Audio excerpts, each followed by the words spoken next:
Tous, on termine cette série de visites avec le dernier né de nos laboratoires qui concerne tout ce qui est on-board electronic testing. Alors dans ce laboratoire, on va retrouver toute notre activité vibration. Donc vous voyez ici un exemple, l'un de nos 9 shakers qui s'étendent de 10 kN jusqu'à 250 kN.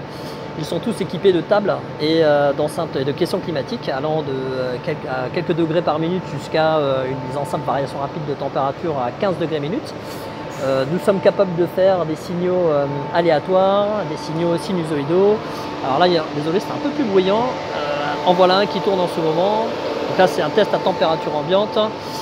Au fond, là-bas, vous voyez notre 250 kN, donc le plus puissant de nos vibrateurs, équipé d'un caisson variation rapide de température qui permet de combiner du coup température et vibration sur table, bien sûr sur pièces que l'on peut alimenter à foison.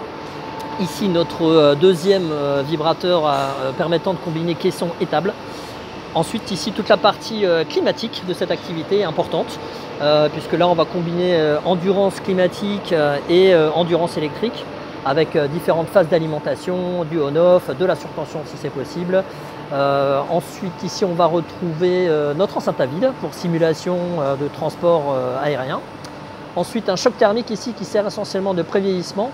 Donc avec enceinte froide, enceinte chaude, moins 70 à plus 180 et on transfère en moins de 15 secondes. Et on fait le cycle souhaité, le nombre de cycles souhaités par le client. Il faut savoir que les tests ici climatiques, d'endurance climatique et électrique peuvent monter jusqu'à 3000 ou 4000 heures. Ici, je voulais vous montrer des enceintes faites maison. Et oui, nous sommes également capables de construire nos propres enceintes. En plus, celles-ci sont particulières puisque elles sont à compensation d'énergie, puisque les équipements que l'on va tester dans ce laboratoire, pour la plupart, lorsqu'on les alimente, ils vont émettre de la chaleur ou de l'énergie qu'il va falloir compenser pour pouvoir garantir le cycle climatique souhaité. Ensuite ici notre banc d'usure de gaine qui va du coup concerner plutôt tout ce qui est environnement moteur, pièces de l'environnement moteur qui vont subir des vibrations ou des usures suite au frottement des vibrations dans cet environnement-là, donc les gaines, les tuyauteries, les câblages. Voilà encore deux de nos dernières enceintes que nous sommes en train d'installer, vous voyez, c'est du live. Ensuite, on va passer à ce dont nos alimentations. Vous voyez qu'on en a un certain nombre avec différentes puissances. Je vais vous montrer au fond, nous en avons deux comme ça, mais c'est un banc de choc et de secousse qui peut monter jusqu'à 1500 voire 2000 G en fonction des pièces testées.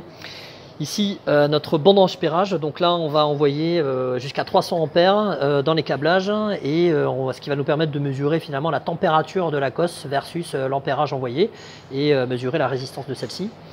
Ici, notre banc de dissipation de charge électrostatique. Ensuite, on va terminer. Alors notre petit coin SQCDM pour ceux qui font du lean, qui sont familiers avec le lean. Donc ici, dans cette salle, on va faire toutes nos mesures électriques et électroniques, donc résistivité, rigidité électrique, résistance de contact, résistance d'isolement. C'est ici également qu'on va préparer toutes les pièces, on va faire les soudures et la préparation de toutes les pièces avant et après test.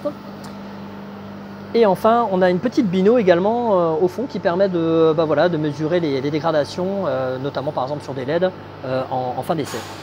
Voilà pour ce laboratoire, n'hésitez pas à nous recontacter, j'espère pouvoir vous montrer notre laboratoire d'études dans les prochaines semaines. Merci de m'avoir suivi,